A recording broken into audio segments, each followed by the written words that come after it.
नागपूर महाराष्ट्रात मोठ्या राजकीय घडामोडी सुरू आहेत. भाजप त्याच्या मित्रपक्षावरच डाव टाकत आहे. भाजपचा आजवरचा राजकीय इतिहास बघता त्यांनी आपल्या मित्रपक्षांना संपवले आहे. त्याचप्रमाणे आता शिंदे सेना आणि अजित पवार यांच्या राष्ट्रवादी काँग्रेसची गती होणार असल्याचे सांगून काँग्रेसचे ज्येष्ठ नेते आणि माजी प्रदेशाध्यक्ष नाना पटोले यांनी राज्यात मोठ्या राजकीय भूकंपाचे संकेत आज नागपूरमध्ये पत्रकारांसोबत बोलताना दिले. भविष्यात भाजप आणि काँग्रेस दोनच पक्ष शिल्लक राहतील असेही पटोले म्हणाले. अमरावतीच्या माजी खासदार नवनीत राणा यांनी मध्यंतरी शिंदे व उद्धव ठाकरे आणि अजितदादा या पक्षाचे अनेक बडे नेते आमदारच खासदार भाजपच्या संपर्कात असल्याचा दावा केला होता. या प्रश्नावर त्यांनी मित्रपक्षांना संपवणे हा भाजपचा इतिहासच असल्याचे सांगितले. भाजप हा इतरांना गिळंकृत करणारा पक्ष आहे. देशभरातील भाजपच्या मित्रपक्षांचे काय झाले यावर नजर टाकल्यास शिंदे सेना आणि अजित पवार यांच्या राष्ट्रवादी काँग्रेसचे फार काही भवितव्य दिसत नाही. त्यांचे नेते भाजपमध्ये सामील झाल्यास नवल वाटण्याचे कारण नाही, याची सुरुवात झाली आहे.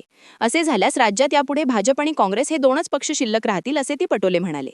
भाजप हा अजित पवार आणि एकनाथ शिंदे यांच्या पक्षाचा गेम करणार असल्याचे मी आधीच बोलले होते. आणखी मोठा खेळ शिल्लक आहे, फक्त 8 दिवस थांबा, हे तुम्हाला दिसेल. महाराष्ट्राची जनता भाजपच्या या खेळाला कंटाळली आहे. त्यांना पुन्हा सत्तेवर काँग्रेस हवी आहे. मात्र सरकारने बैठकीवर मतदान घेतले तर जनता भाजपला त्याची जागा दाखवून देती, असा दावाही पटोले यांनी केला.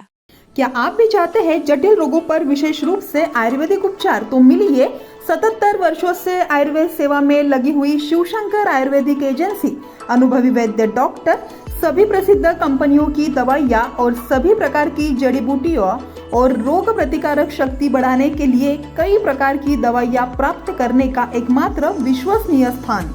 हमारे यहाँ सभी प्रतिष्ठित कंपनियों की दवाइयाँ उपलब्ध है। समय सुबह 10 बजे से रात 9 बजे तक, तो फिर इंतजार किस बात का। महाजन मार्केट के पास, टेम्पल बाजार रोड, सीताबर्डी, नागपुर। 8605245080 9112079000।